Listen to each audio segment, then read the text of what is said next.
Welcome to Imperial International School Bagwada Jaipur online study. आज हम हिंदी व्याकरण का पाठ 1 संज्ञा, हिंदी व्याकरण के पाठ 1 संज्ञा के बारे में हम बात करेंगे। संज्ञा, जैसा कि हम जानते हैं, संज्ञा जैसे इंग्लिश में नाउन, प्रोनाउन, एडजेक्टिव वैसे सब कुछ ग्रामर होते हैं, वैसे हिंदी में भी संज्ञा, सर्वनाम, विशेषण, क्रिया विशेषण, ये सब एक के बाद एक हम ग्रामर में पढ़ते जाएंगे। तो हमारा पहला संज्ञा का पहला पार्ट है संज्ञा। जो शब्द किसी व्यक्ति, स्थान, वस्तु, विचार या भाव का बोध कराते हैं उसे संज्ञा कहते हैं। जो शब्द किसी व्यक्ति विशेष, स्थान विशेष, वस्तु विशेष या विचार विशेष या भाव विशेष का बोध कराते हैं उसे हम संज्ञा कहते हैं। ये तो संज्ञा की परिभाषा। अब हमें इसे समझने के लिए कुछ एग्जाम्पल भी लिखे हैं मैंने यहाँ पर। उदाहरण के तौर पे राजू एक लड़के का नाम है, तो राजू यहाँ पर एक संज्ञा है। छात्र, दिल्ली, कानपुर, तो ये सारे हमारे क्या है, संज्ञा, जो किसी व्यक्ति, वस्तु, स्थान या भाव का बोध कराते हैं उसे हम कहते हैं संज्ञा। अब संज्ञा की परिभाषा पढ़ने के बाद हम ये जानेंगे संज्ञा के कितने भेद होते हैं। तो संज्ञा के 3 भेद होते हैं। पहला व्यक्तिवाचक संज्ञा, दूसरा जातिवाचक संज्ञा, तीसरा भाववाचक संज्ञा। अब इन 3 भेदों के बारे में हम अलग अलग डिटेल में इसके बारे में जानेंगे। तो पहला है व्यक्तिवाचक संज्ञा। व्यक्तिवाचक संज्ञा, जो संज्ञा किसी विशेष व्यक्ति, विशेष प्राणी या विशेष स्थान और विशेष वस्तु का बोध कराती है उसे हम व्यक्तिवाचक संज्ञा कहते हैं। जैसे सविता, ये हिमालय और जापान, ये एक व्यक्ति विशेष, हिमालय पर्वत विशेष, जापान देश विशेष। तो किसी विशेष व्यक्ति, स्थान, प्राणी या वस्तु का बोध कराते हैं उसे हम व्यक्तिवाचक संज्ञा कहते हैं। व्यक्तिवाचक संज्ञा जानने के बाद हमारा नेक्स्ट है जातिवाचक संज्ञा। जातिवाचक संज्ञा, जिस संज्ञा से जाति, वर्ग या समूह का बोध होता है उसे जातिवाचक संज्ञा कहते हैं।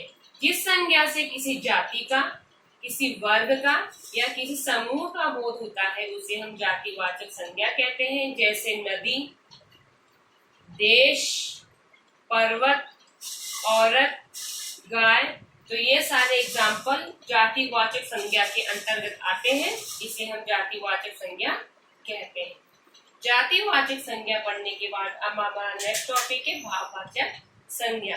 भाववाचक संज्ञा, जो कि संज्ञा का तीसरा भेद है, वह संज्ञा जो गुण, स्वभाव, भाव, स्थिति या अवस्था का बोध कराती है उसे भाववाचक संज्ञा कहते हैं। जो संज्ञा किसी के गुण, स्वभाव, भाव या स्थिति का बोध कराता है उसे हम कहते हैं भाववाचक संज्ञा। जैसे ममता, प्रेम, सच्चाई, मूर्खता, तो ये सारे क्या होते हैं, एक व्यक्ति के भाव होते हैं, तो इसे हम कहते हैं भाववाचक संज्ञा। अब संज्ञा के 3 भेद जानने के बाद और संज्ञा की परिभाषा जानने के बाद मैं यहाँ पर कुछ उदाहरण लेकर आई हूँ, जिसे हम अब पढ़ेंगे। नीचे दिए गए वाक्यों में संज्ञा छांटकर लिखना।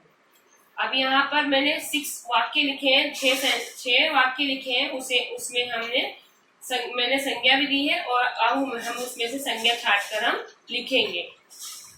फर्स्ट है राकेश दिल्ली गया है। तो यहाँ पर राकेश दिल्ली गया है, तो राकेश तो व्यक्तिवाचक संज्ञा हो गई और दिल्ली ये भी व्यक्तिवाचक संज्ञा, क्योंकि ये भी एक नाम विशेष है। तो यहाँ पर राकेश और दिल्ली ये दोनों ही क्या हो गए, संज्ञा हो गया। तो अब इसमें हमने संज्ञा छांटकर मैंने सामने लिख दिया है कि राकेश और दिल्ली क्या है, संज्ञा। नेक्स्ट, पुष्पा ने आलू मटर खरीदा। तो यहाँ पर पुष्पा एक व्यक्ति का नाम है, तो यह क्या हो गई हमारी संज्ञा। थर्ड, चिड़ियाघर हजरतगंज में है। तो यहाँ पर जो चिड़ियाघर है वो हमारा संज्ञा। फोर्थ, ताजमहल आगरा में है। तो ताजमहल ये नाम है और आगरा भी एक नाम है, तो ये ताजमहल और आगरा ये दोनों ही क्या है, संज्ञा। फिफ्थ, गांधी जी विद्वान थे। गांधी जी, यहाँ पर गांधी जी नाम है, तो ये क्या हो गया हमारा संज्ञा, तो उसके सामने मैं लिख दिया है गांधी जी। सिक्स्थ है, मोहन व रमेश मित्र है। मोहन व रमेश, तो ये दोनों ही नाम है। मोहन और रमेश ये दोनों व्यक्तियों के नाम है, तो मोहन और रमेश क्या हो गए, दोनों ही संज्ञा। तो ये सारे एग्जाम्पल्स मैंने दिए हैं, उसके सामने मैंने संज्ञा छाट कर लिखे हैं। तो बच्चों ये आज आपका एग्जाम्पल जो मैंने लिखे हुए ये सारे आज आपके होमवर्क है, इसे लिख लेना और इसे लर्न कर लेना। और संज्ञा और सर्वनाम, संज्ञा और उसकी संज्ञा के तीनों भेद के बारे में बताया है, इनको आप पढ़ लेना। और हमारा नेक्स्ट टॉपिक हम नेक्स्ट क्लास में देखेंगे। धन्यवाद।